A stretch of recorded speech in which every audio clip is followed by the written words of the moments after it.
Good morning, everybody, and welcome to our weekly TLC live.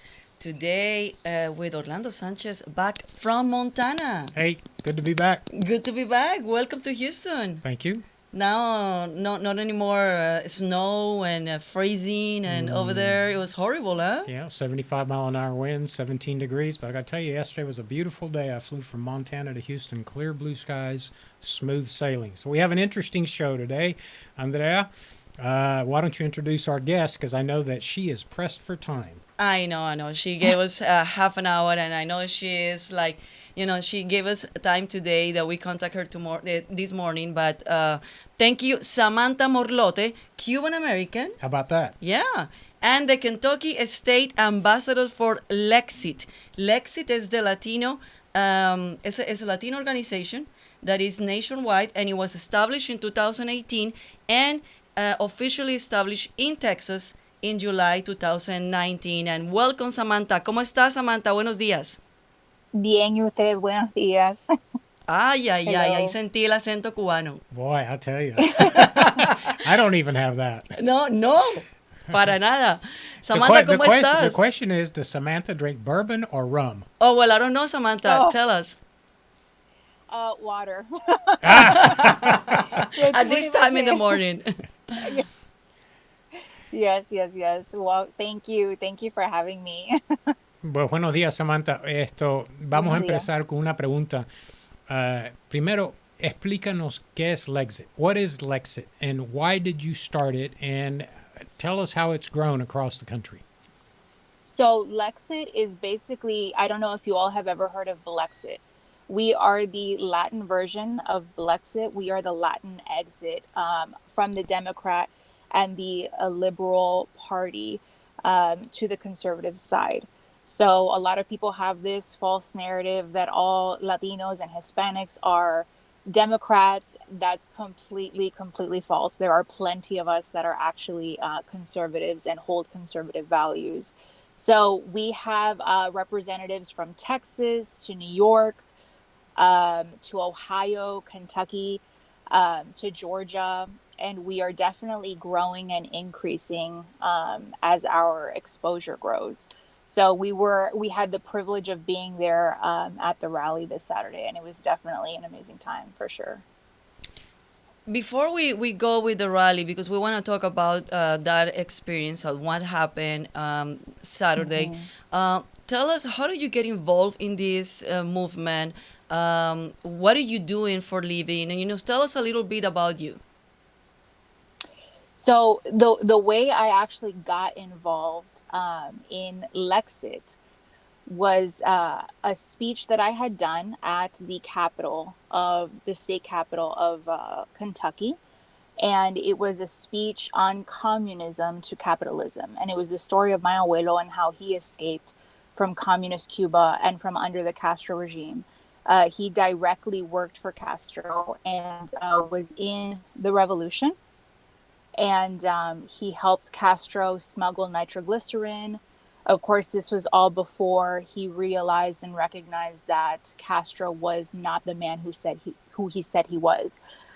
So I had shared that speech, very, very important conversations that we should be having in our country right now with everything that is going on. And Lexit was made aware of that speech. And with that, I became the ambassador to Kentucky for Lexit. So, Talk to us a little bit about, I've been doing a lot of interviews here in Texas because, as you know, Texas Latino Conservatives is the state PAC here in the state of Texas. And we were very focused. We had a crossroads.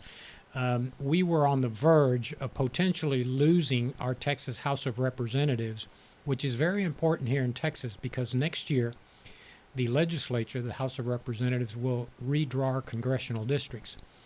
So we targeted legislative races here in the state of Texas. But a lot of the media is focusing in on why the Latinos, even in Harris County, there are certain districts in the county we live in, which is very urban, Houston, Texas. It's called Harris County. There was a significant swing of people that supported Hillary Clinton and supported Donald Trump this time.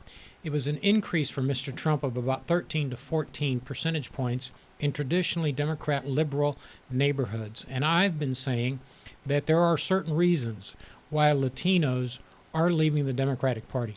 But tell us, what is your message, and why do you see Latinos leaving in such large numbers?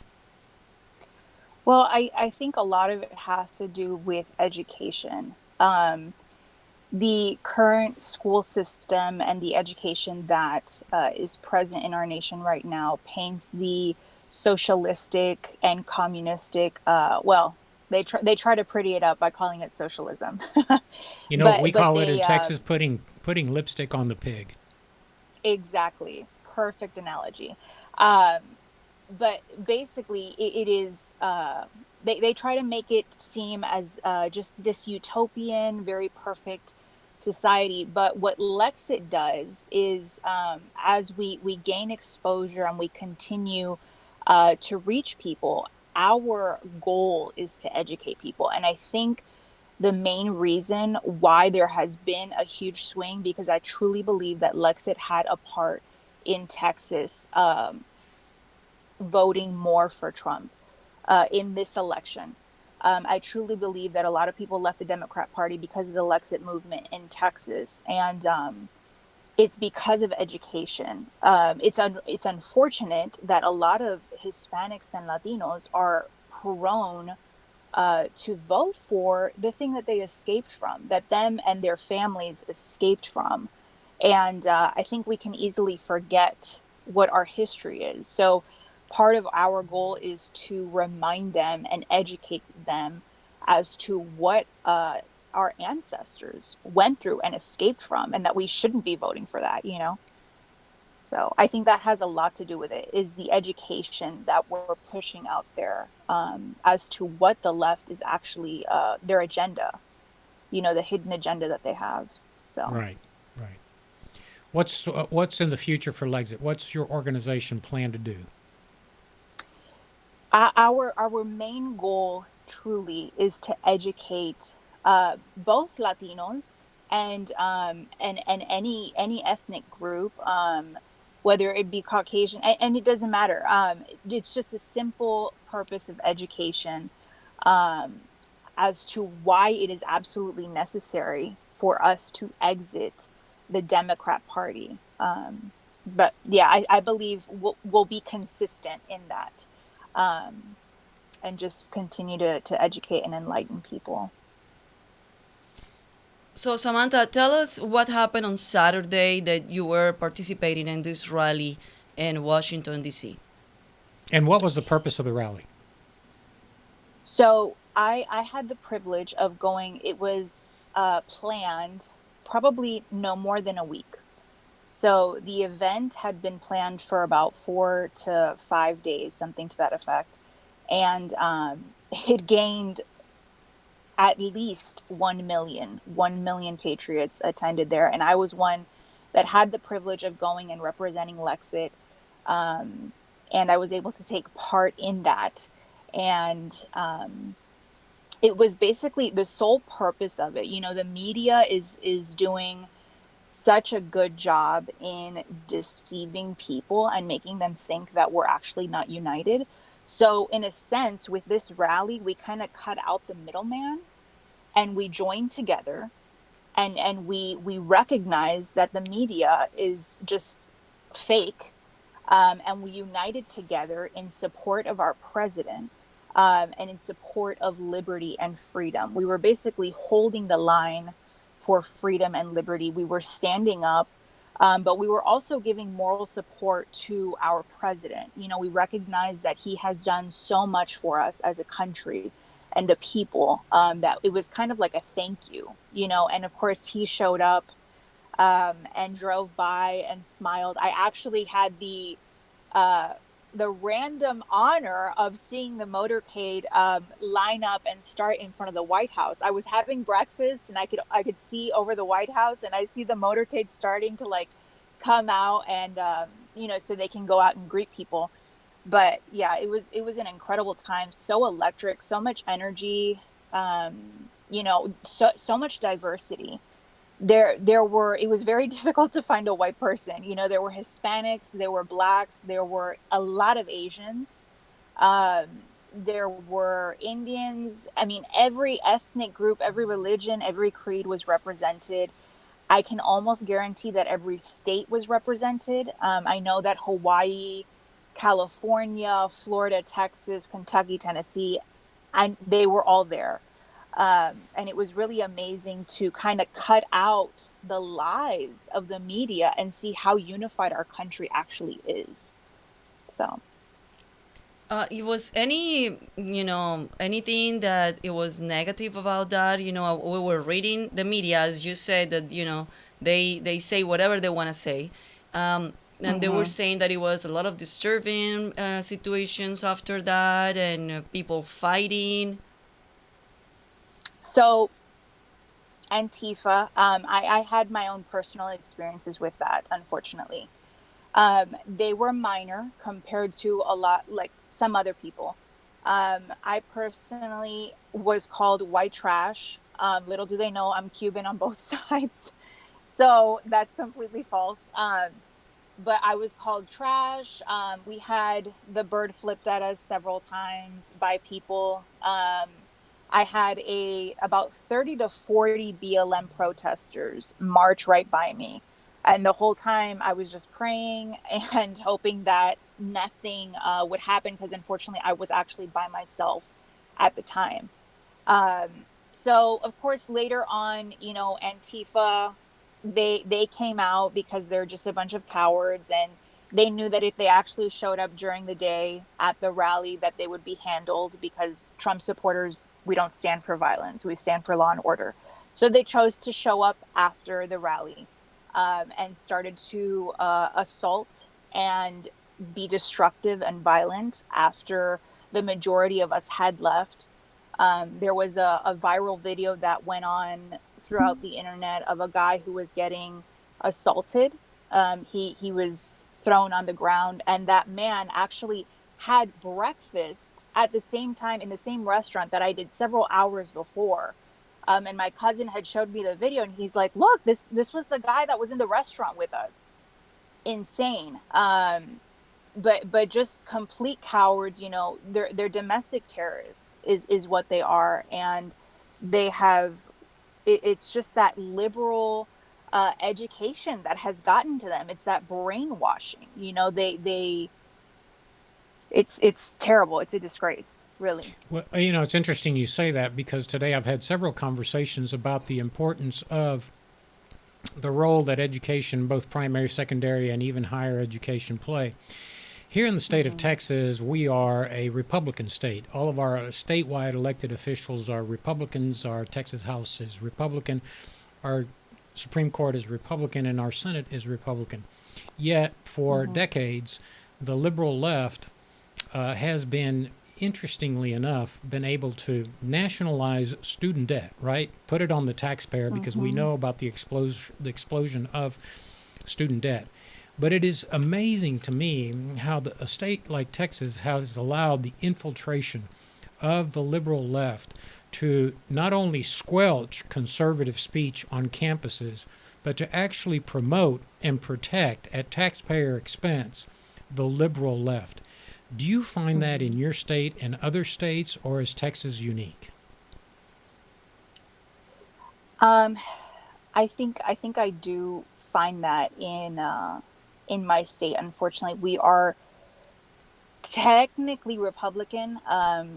I personally believe, after seeing footage of evidence that our governor was elected through fraud, but we are, I believe, a deep red state, and I still feel that is an issue here in Kentucky. Speaking of fraud, Samantha, it's been brought up quite a bit. I know that here in South Texas, we have long experiences with what we call politiqueras in South Texas. These are individuals that are paid, thousands of dollars to go harvest ballots, particularly mail-in ballots, and particularly from the most vulnerable, the elderly or the infirm. It is a problem in Texas, although the media downplays it, says, oh, it's not really a problem. It's not really a problem because 254 counties in Texas we have yet to find one district attorney that will prosecute voter fraud. But I'm saying all this because I think that if there is voter fraud, I think it calls into question the integrity of our elections. I think the integrity of our elections is paramount under our Constitution. We have to let every person voting and that participates in the democratic process know that their vote counts and that their vote is a legitimate vote under our Constitution. How do you see us addressing this issue of potential fraud and the questioning of the integrity of our electoral system?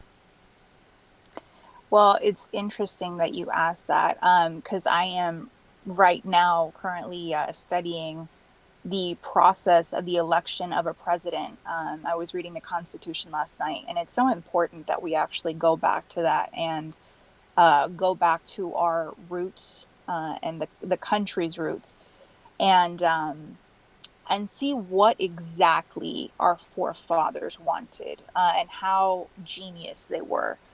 But basically, right now, there are 7 contested states, and those are Wisconsin, Michigan, Pennsylvania, North Carolina, Georgia, Arizona, and off the top of my head, I can't remember the other one, but Nevada, maybe? Nevada's the other one. Thank you. So right now, the Trump's legal team is looking into the fraud that is happening in those states. I'm sure you've heard of Dominion and Hammer and Scorecard and all these systems that have this certain algorithm that has caused them to create fraud with these ballots. Apparently, it is an international system that is used. I know Venezuela apparently used it. It was either Hugo Chavez or Maduro that used it in their last election. It would have been Maduro. And he ended up getting the votes. And it was all fraud. So right now, we are pretty much, it's Trump's legal team and 80 million Americans against the rest of the world. Like, we are the ones holding the line for freedom. And what a feat that is. It will be a miracle. But right now, they are currently in the courts. They are fighting this. We have, I believe, about 25 days left. But if it's not a contingent election, it will go to the House of Representatives.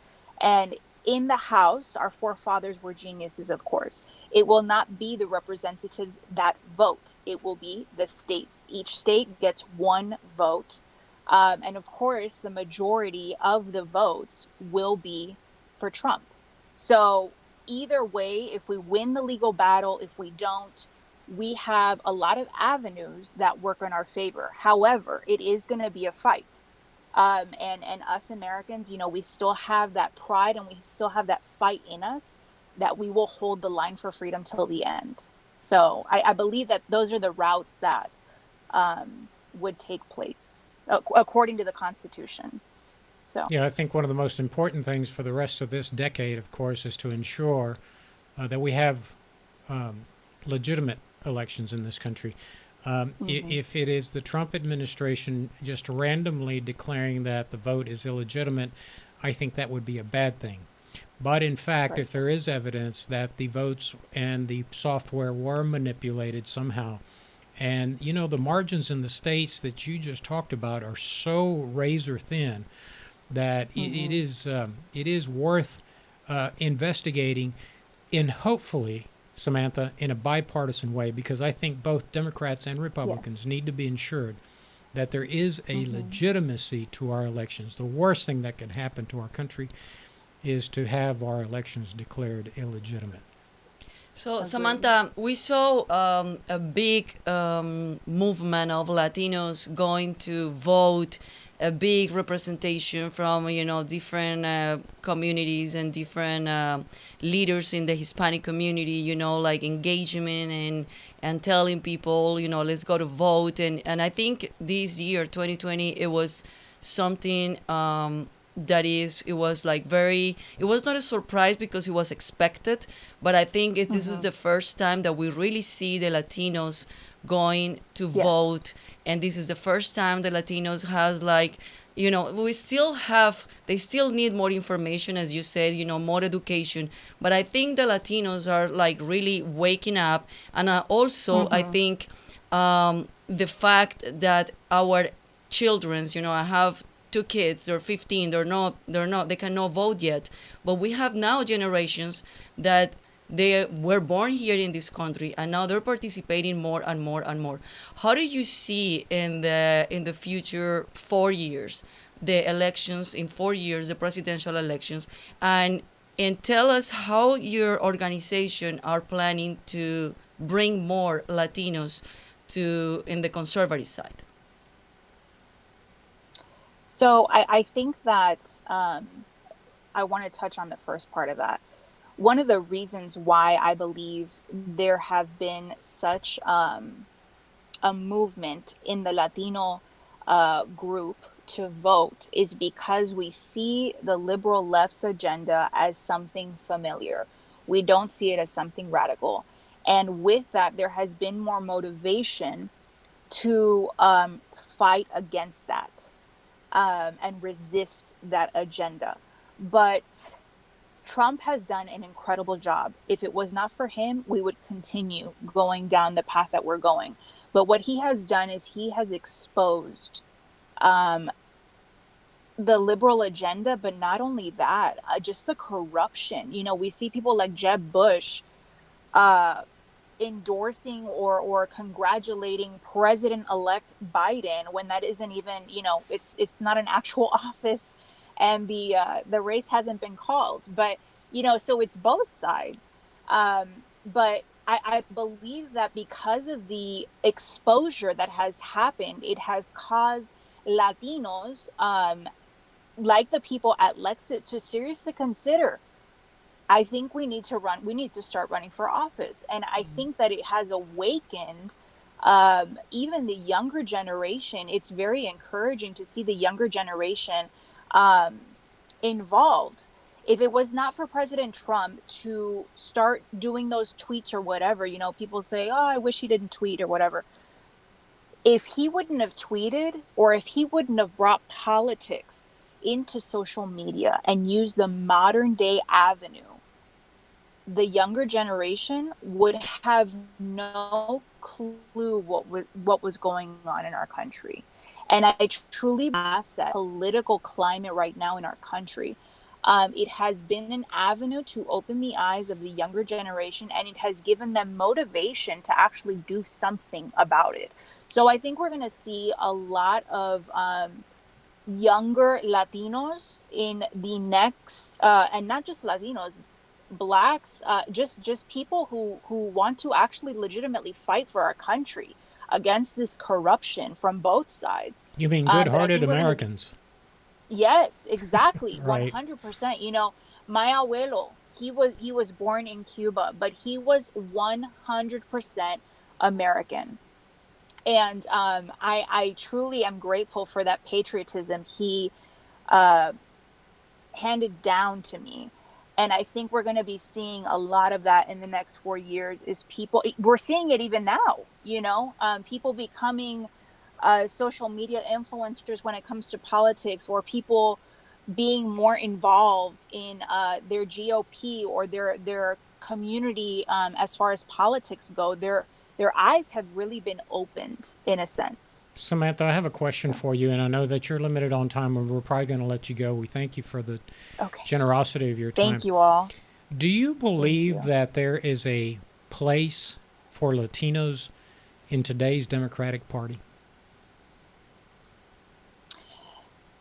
It's amazing that you asked that. I truly believe that we don't have an area in there. It's funny because Ilhan Omar, the Minnesota rep, the Democrat liberal rep, was just calling our Trump rally a Klan meeting. And it's funny, I didn't see any Nazi followers or white supremacists at the rally. I saw so much diversity, and they call for unity, and they call for this this unity, right? But what they really want us to do is concede. it was the Democrat Party that created the Ku Klux Klan. It was the Democrat Party that wanted slavery, you know. They And don't want voted in Jim diversity. Crow laws in the South. Yes, yes. So they don't want diversity. They'd probably be the closest thing to white supremacists, if anything. So tell us, before you leave, tell us again about LEXIT and how people can participate or can join the movement, and what we can do to help, everybody. Yes, thank you for that. So we have a page, LEXIT Facebook, and there are details there. Please share and view our content. It's a lot of educational content and material. Facebook is, of course, trying to do its best to take us down and limit the amount of exposure that we get. Boy, So isn't that the truth? Yes, the big tech people.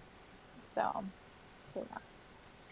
Well, Samantha, congratulations. It's good that now, were you born in the States or were you born on the island? Or like I call it, BOI, born on the island. I was born in Miami, Florida. Okay. Born and raised. All right. Yeah. So you're like my daughter. Yeah. It's my sister calls herself a Q-Tex. She's Cuban but born in Texas, so her license plates say Q-Tex.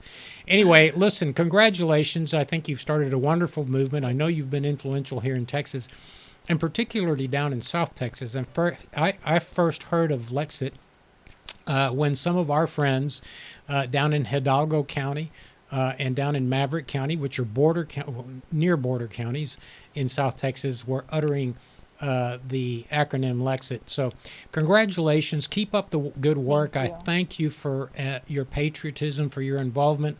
I know you're talented enough to probably go do a million other things, but you devoted, as your grandfather taught you, to be a patriot of this country. El abuelo. And that's right. El abuelo. Así que muchas gracias al abuelito. But it's important because the democracy and our freedoms and our liberties depend on active citizens, and not too many folks are active citizens, but I'm glad that the immigrants in this country, like you and I and Andrea, are picking up the mantle of liberty and freedom and moving it forward for the next generation.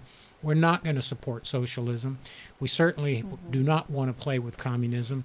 And, we certainly hope that legislatures across the states in this great country address the issue of the infiltration of the socialist Marxist left into higher education. I know that higher education is freedom of thought and to be able to associate with anyone you want and to think freely. Those are good things. But when they start inculcating those values actively to the demise of our republic, then it's time, in my opinion, for good people to step in and fight back. And I say good people because we are the taxpayers that are funding these institutions that are infiltrating the minds of our young people. Thank God that the conservative movement in this country is growing among young Latinos, and for that I'm very proud, and I thank you for your involvement and your leadership. Thank you. Thank you all. Well, Samantha, muchas gracias, que tengas excelente día y gracias por tu tiempo, de verdad, por acompañarnos el día de hoy. Gracias, fue un placer. Gracias, tenga buen día. Okay. Chao, chao. Hasta luego. So, hasta luego. Hasta luego. Hasta luego. Right. Ni siquiera tú hablas así. No. Increíble. Porque yo no soy tan cubano. Tú no eres tan cubano. Ella nació en Miami. I'm Texan. Oh, yeah. So, that's a big difference. Yeah. You know what they say, because it's a lot of Colombians, a lot of Venezuelans, and a lot of Cubans, especially Cubans. Now it's like a lot of mix. But before it was like more Cubans. But in Colombia, they said the most beautiful city in Colombia is Miami. Perhaps. Because you go to Miami and they have to put signs like, sí, hablamos inglés también. Oh, yeah, we speak English. We speak English. At first when there was the invasion of the immigrants from Latin America into Miami, and Miami was never an international, big city. It was just a little coastal town in South Florida.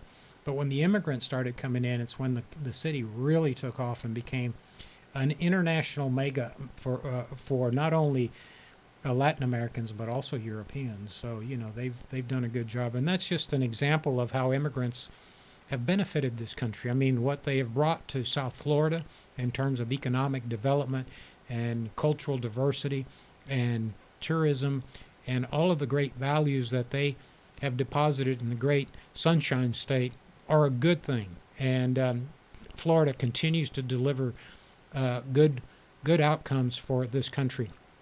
And I'm talking about even the Puerto Rican community, the Puerto Ricans that are tired of living under the corruption of their own island. I know they want to blame. Oh yeah. They want to blame President Trump. Congratulations for the Puerto Ricans. For the first of all natural disasters, and two, the corruption of the local government. They want to blame the president. They did that with George Bush. They did it with Trump. It's always the federal government's fault, especially when it's headed up by Republicans. But the good thing is that, South Floridians and Puerto Ricans saw through that. They saw the corruption in on their island, and they didn't want any part of that. So, felicidades a todos los puertorriqueños que vieron que la culpa no es con el gobierno federal, nosotros los que como somos contribuyentes al respeto de impuestos para ayudar en situaciones de desastre, sino es la corrupción que existe en el gobierno, no solamente de Puerto Rico, pero en la corrupción que existe en muchos países latinoamericanos como los de nosotros. Y nosotros que tenemos la oportunidad de inmigrarnos aquí no queremos nada. Como dice Samantha, this is not new to us. This is another chapter of a sad story of communism, Marxism, socialism that we see and corruption in our countries, and we want no part of that. And so that's why LEXIT was started, and that's why, I think the American media has not been able to wrap its arms around why these Latinos fell off the Democratic boat, so to speak, and abandoned ship and started supporting not only the president in the national elections, but here in Texas and South Texas, voted in droves for conservative values. I'm not going to say Republican values, but it's obvious to anyone that follows politics, at least in the state of Texas, who articulates and posits conservative views versus who posits leftist views, socialist views, Marxist views, even communist views. We had Bernie Sanders today, I understand, tweeted out that that President Trump ought to concede that it'll be a good day in America when he leaves because his racism and his well, I don't even want to get into Bernie's tweet. I mean let's not give the publicity poor fellow, to him. This is a guy that has done so much for America. Thanks, Bernie, for your socialistic. But really, I want to thank you, Bernie, because I think you're the one sinking the Democratic Party, at least in South Florida and here in Texas. So keep it up, Bernie.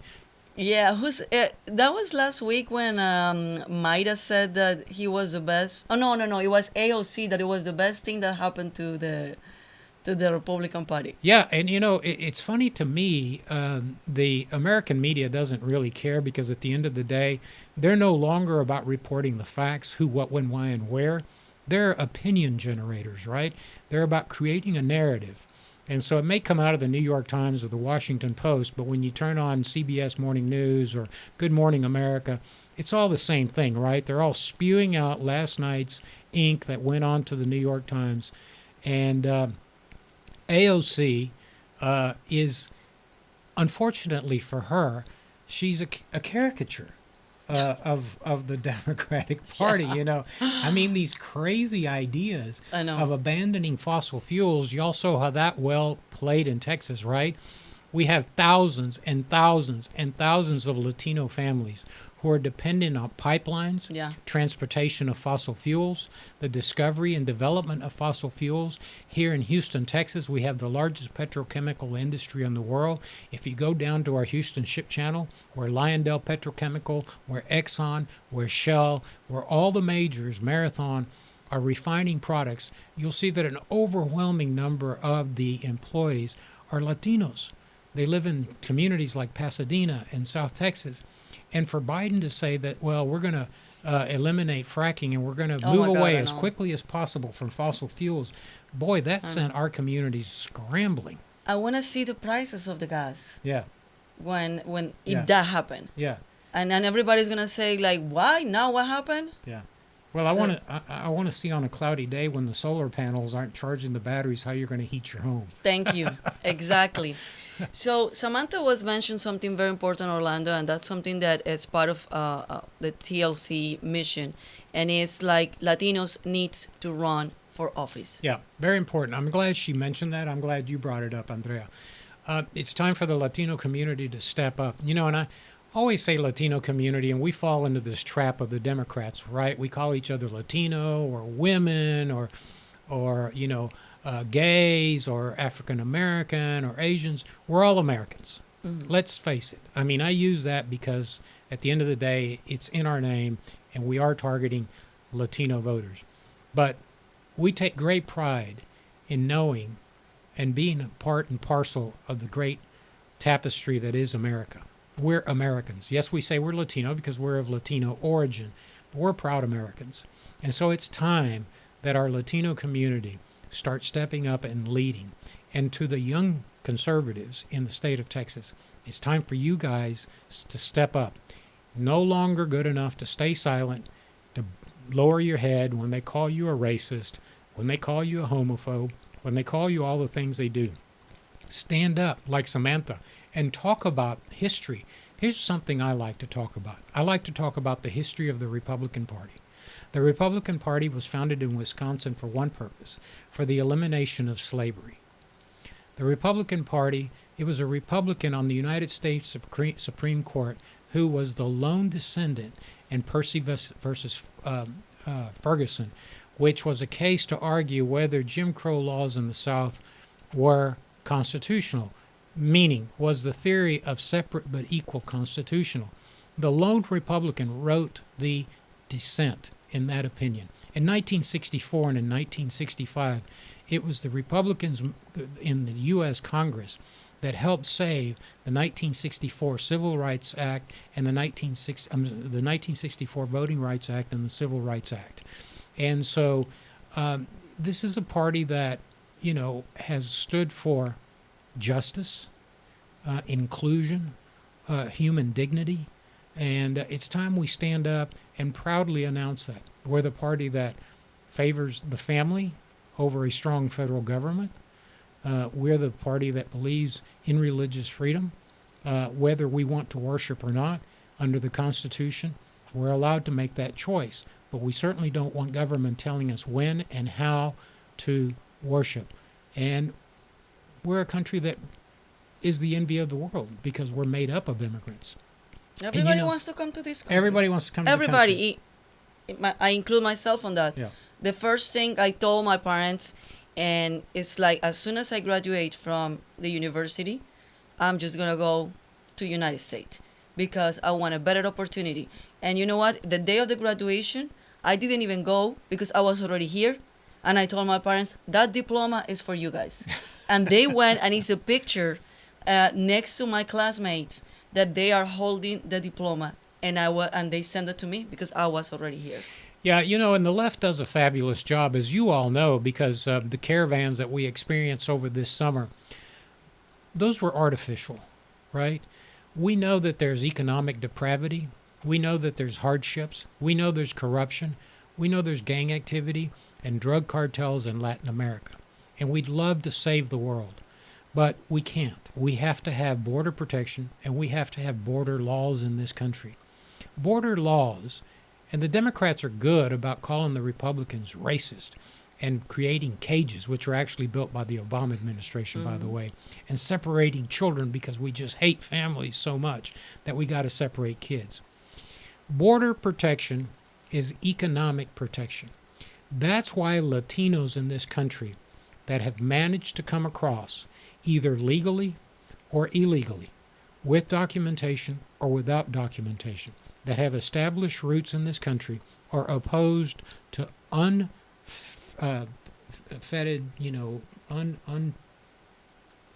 I don't know what the word I'm looking for, but just random, immigration. Anybody can come. We have no laws. Immigration is economic protection for the country. Economic protection is to protect our families, our livelihoods. So those that are here and have are skilled laborers, for example, and let's say become framers for homes in the United States, they charge a reasonable price for framing a home. But for every undocumented alien that comes in, they'll say, well, that framer charges $25 an hour. We'll do it for $10 an hour. Mm-hmm. And that's, it's economic protection for our families and for those that are already living here. So it's important that our conservative leaders in Washington address the immigration issue in this country. Yeah. And let the message go out that it's not about excluding any particular ethnic group or nationality, but it's about economic protection for our families. And that message has resonated with the Latino families. Well said. So let's talk about Leadership Latino, because that's very important, and that's what I brought it up, the topic that Samantha was saying, that we need to run for office. But, many people probably are watching us and said, like, yeah, I mean, it sounds easy, but it's not easy.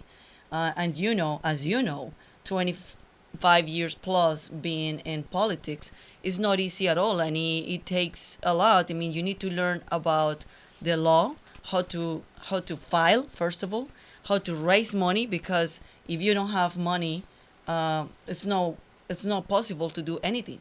So let's explain the people that is watching us about Leadership Latino. Well, Leadership Latino is part of our 501c4, which, as you know, Texas Latino Conservatives has a political action committee, which actually expends money and gets involved in elections on behalf of a candidate to make sure that candidate is elected, or we promote certain causes and put money behind it. On the other side of the ledger, we have a organization which operates as a limited liability corporation, not important, but under the rules of 501c4 of the IRS code, which makes us a nonprofit. We can't get involved in politics, but we can educate the community on political processes, how to become a candidate for office, how to improve your communication skills, how to become a team builder, and how to become a leader. And we do that through Leadership Latino. So if you're a young person that's passionate about this country, about your views, about your family, and your children's future, then get involved. You go to our webpage, which is texaslatinoconservatives.com, and on the top right-hand side, you'll see an icon that says Leadership Latino. Just log on then click on it, and it'll have the schedule of our upcoming classes. Our upcoming classes will teach you everything, as Andrea just mentioned, on how to file for office, how to file your reports, how to prepare a press conference, how to raise money, how to dress, how to communicate, how to organize a team to go out block walking. So we'll teach you the fundamentals of campaigning, and you don't have to be a candidate.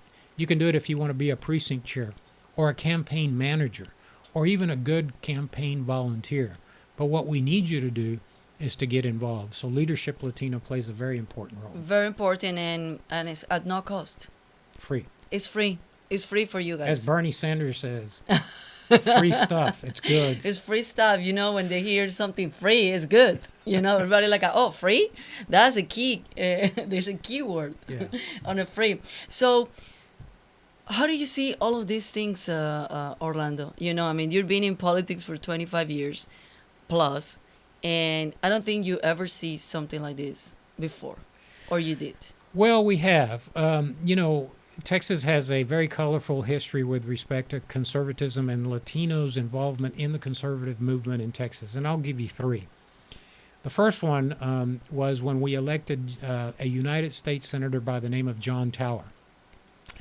John Tower did that with the help of a PR firm that was a Mexican-American PR firm out of San Antonio, Texas. And he was elected with the help of the South Texas Tejano community, the Mexican-American community.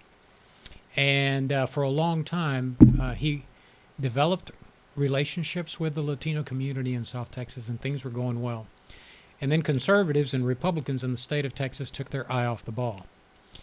And then George W. Bush came along with his conservatism, and reached out to Latinos. He appointed Latinos to positions of influence in the state of Texas that had never had those positions: Attorney General, Supreme Court, Secretary of State, Latinos, Mexican Americans to different benches, state district court benches across the state of Texas. And so Latinos were so appreciative of Governor George W. Bush involving them in the leadership of the state of Texas. And I'll talk about a man in San Antonio who has a long history of involvement in the conservative movement. His name is Roy Barrera, was a judge down there.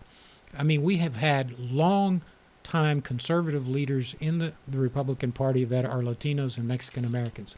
So the first wave of success among Latinos in Texas was with the election of John Tower. The second big wave came with George W. Bush. And the third big wave, as you know, occurred in 2020, as the media says, with the realignment of the Latino vote. The realignment is, it was a gift from the Democratic Party, as you know. The issues that they were proposing, the vision that they have for this country is not a vision that Latinos want, and there is no room for the Latino community in the modern-day Democratic Party. So that's the third wave. And we hope the conservatives and the Republicans, not only in the state of Texas, but in other states, wake up and make sure they make an investment in the Latino community. We're conservative. We want to vote our values. We want to see our values in public office, and we need to be involved. So message to Republicans and conservatives across the state and across the other states in this great country: make an investment in our community. We're Americans. We want to contribute. We want to participate. We're just like you. Well said. Well, I want to tell everybody that next week, because it's Thanksgiving, and we have a lot of things to thank, our family, this country, this organization, and everything that is, just to be healthy and to be alive is just to be thanked. And I thank for everything that is being this year, even though that is being a chaos this year. But a lot of good things came to 2020. So next Wednesday, we're not gonna have TLC live. We're gonna come back the following Wednesday, and we just want to wish everybody a Thanksgiving. A happy Thanksgiving. Happy Thanksgiving. I can be here. I don't know where you're going, but okay, we'll take the day off. So we'll see you. We agree on that. Yeah. We agree on disagree. Yeah. You see, this is like a marriage. It's like I Oh, say no, it's something. not. It's like no, it's worse. It's like I say something and then like you forgot. Well, guys are good about that. Yeah, I know. We're. Let's call Vanessa what she said. My wife says that we're selective listeners. Oh, definitely. Yeah. Yeah. Yeah. So anyway, look, we want to wish you the very best for the holidays. We know it's under trying circumstances with COVID-19, and we want to make sure that you guys stay healthy. We don't want government telling us what to do, but it's important that we do listen to the scientists, right? Listen to common sense. Listen to the statistics. We don't want somebody telling us to wear masks, but scientists do say that it is important to wear a mask. If it weren't important to wear a mask, would you want your surgeon operating on you without a mask? Of course not. So masks do work. It's not the government forcing us to do it. It's the common sense, courteous thing to do, both for ourselves, for our families, and for our community members. And, all you have to do is be logical. Don't get, like out in California, my God, they're limiting the number of family members you can have, the amount of time that you can gather, the amount of food that you can eat. It's just crazy. So, yeah, it's like we say, don't California or Texas. For all of our friends from the left coast But they that are like coming, it. they like what? They like it that way, I guess. No, they don't. People are abandoning California. Well, yeah, but they're coming here and... No, we're changing them. We're, I don't know. we kept Texas red. They're seeing it our way. They're coming around. Yeah. Yeah. Yeah. Remember, California gave us Ronald Reagan. It was a great state at one time. That's true. Gave us some great conservative leaders. And unfortunately, because of our education system, the overtaxation in California and the far left, in the media and entertainment have taken over California, but it'll come back. It's a great state, great people. It's a beautiful state. we welcome you here. Just don't California or Texas. Anyway, see you guys in 2 weeks, and please go to our webpage, texaslatinoconservatives.com, texaslatinoconservatives.com. Become a member, become a part of this family that is keep growing. Andrea, and more importantly, as you know, we are totally dependent on donations. We survive because of the generosity of patriotic Texans that have contributed substantial amounts of money that allowed us to do what we were able to do in 2020. Remember that the mission of Texas Latino Conservatives this past November election was to save the Texas House of Representatives. We invested in 24 House districts. We won 15 of those. And we invested in direct mail. We did teletown halls. We did texting. We did digital messaging. We did block walking in neighborhoods in the districts that we wanted to save. And we were extremely successful, and we were extremely efficient. But we couldn't do that without the contributions that have been generously given to us by patriotic Texans. So if you want us to continue to do what we do, please go to our webpage. It's texaslatinoconservatives.com and hit the donate button. $5 will make a huge difference. I tell people all the time, do you know how many stamps $5 will buy? People believe $5 don't make a difference in politics, but they do. And so if you can give a bigger check, please do that. Just know that it will be used wisely and it'll be used efficiently. So until 2 weeks from now, Nos vemos hasta pronto. luego y que Dios los bendiga.